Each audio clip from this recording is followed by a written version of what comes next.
오늘 국회의 탄핵 소추안이 가결되는 모습을 보면서 처음 정치 참여를 선언했던 2021년 6월 29일이 떠올랐습니다.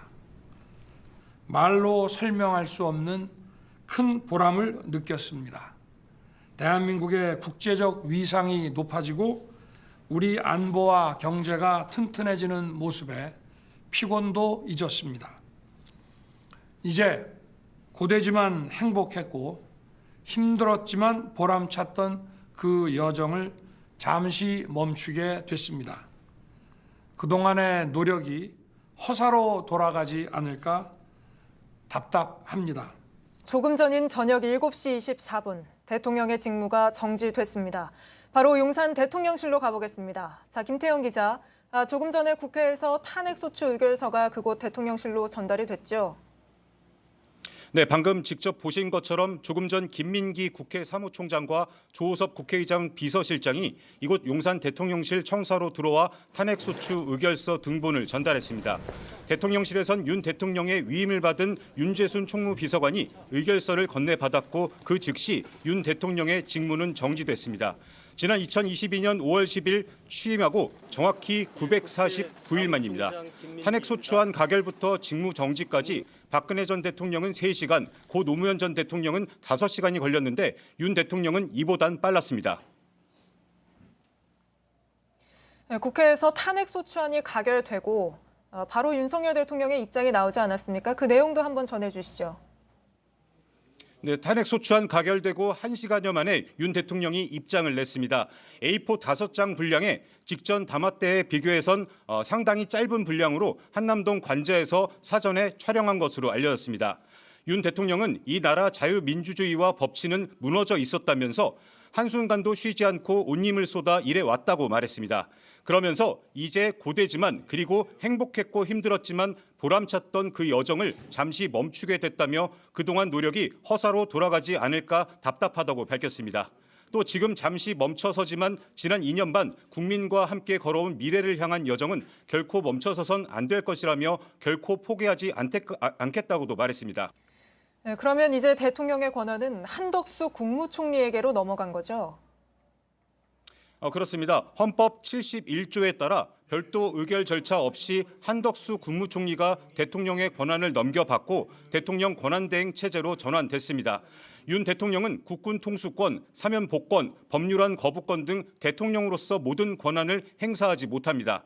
한덕수 권한대행은 조금 전 정부 서울청사에 도착해서 입장을 밝혔는데 직접 들어보겠습니다.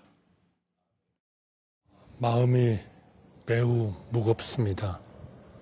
이 어려운 시기에 오로지 국정을 안정적으로 운영하는데 온 힘과 노력을 다하겠습니다. 네, 한덕수 권한대행은 즉각 긴급 국무회의를 소집하고 이어서 정부 서울청사에서 대국민 담화를 한 뒤 국가안전보장회의를 열 것으로 알려졌습니다.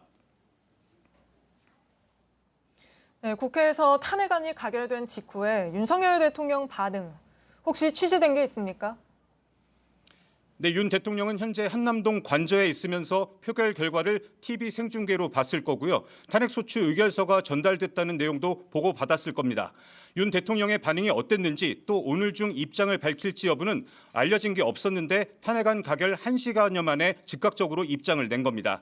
이 과거 박근혜 전 대통령과 고 노무현 전 대통령 모두 탄핵안이 가결된 후에 국무위원 간담회를 열어 여기서 입장을 밝혔는데 이와 다른 방식으로 입장을 냈습니다.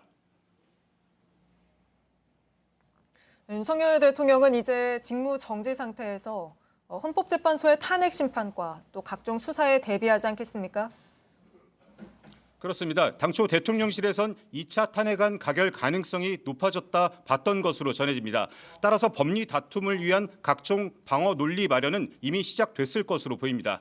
이틀 전 윤 대통령이 발표한 4차 담화문은 그 예고편이라 할 수 있습니다. 계엄령 선포는 대통령의 고도의 통치 행위였다는 입장을 분명히 했습니다. 검사 출신인 윤 대통령이 직접 재판정에 나가서 이 비상계엄이 불가피했던 이유를 설명하고 이 탄핵의 부당함을 강조하는 등 적극적으로 대응에 나설 것이란 관측도 나옵니다. 지금까지 용산 대통령실에서 JTBC 김태영입니다. 윤석열 대통령은 2004년 노무현 전 대통령, 2017년 박근혜 전 대통령에 이어 헌정사상 탄핵소추안이 가결된 세 번째 대통령이 됐습니다. 한밤중에 난데없는 위헌 위법적 계엄령 선포로 촉발된 일이죠. 당시 상황을 노진호 기자가 다시 되짚어드리겠습니다. 윤석열 대통령이 비상계엄령을 선포한 건 지난 3일 밤 10시 27분이었습니다. 이 비상계엄을 통해 망국의 나락으로 떨어지고 있는 자유 대한민국을 재건하고 지켜낼 것입니다. 지금까지 패약질을 일삼은 망국의 원흉, 반국가 세력을 반드시 척결하겠습니다. 1979년 10월 박정희 전 대통령 사망 후 비상계엄령이 내려진 뒤 45년 만에 비상계엄령이었습니다. 선포 즉시 경찰은 국회 출입을 통제했고 계엄군은 국회와 중앙선거관리위원회로 들이닥쳤습니다. 담을 넘어 의원들이 속속 모였고 참석의원 190명 전원 찬성으로 비상계엄령 해제 요구 결의안이 통과되면서 이번 사태는 약 150분 만에 끝났습니다. 침묵을 이어가던 윤 대통령은 나흘 만에 입을 열었습니다. 국정 최종 책임자인 대통령으로서의 절박함에서 비롯되었습니다. 매우 송구스럽게 생각하며 많이 놀라셨을 국민 여러분께 진심으로 사과드립니다.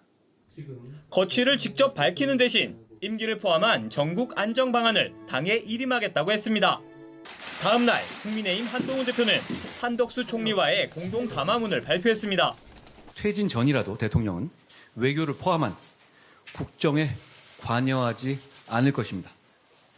하지만 약속은 지켜지지 않았고 이제 국정 운영은 사실 대통령 국정 운영 지금도 하시고 계십니다. 네. 제가 이 말씀을 드립니다. 대통령 국정 운영 하시고 계시고요. 그걸 공개적으로 안 보였을 뿐이지. 네. 윤 대통령은 짧은 사과 담화문을 낸 지 5일 만에 거친 언사로 계엄의 불가피성을 토로했습니다.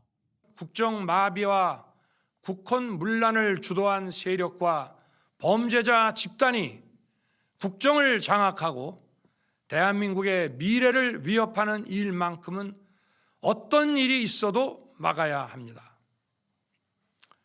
저는 끝까지 싸울 것입니다. 탄핵 여론은 더욱 거세졌고 결국 비상계엄령 선포 11일 만에 윤 대통령은 직무가 정지됐습니다. 이로써 윤 대통령은 2004년 노무현 전 대통령, 2017년 박근혜 전 대통령에 이어 헌정사상 탄핵소추안이 통과된 세 번째 대통령이 됐습니다. JTBC 노진호입니다.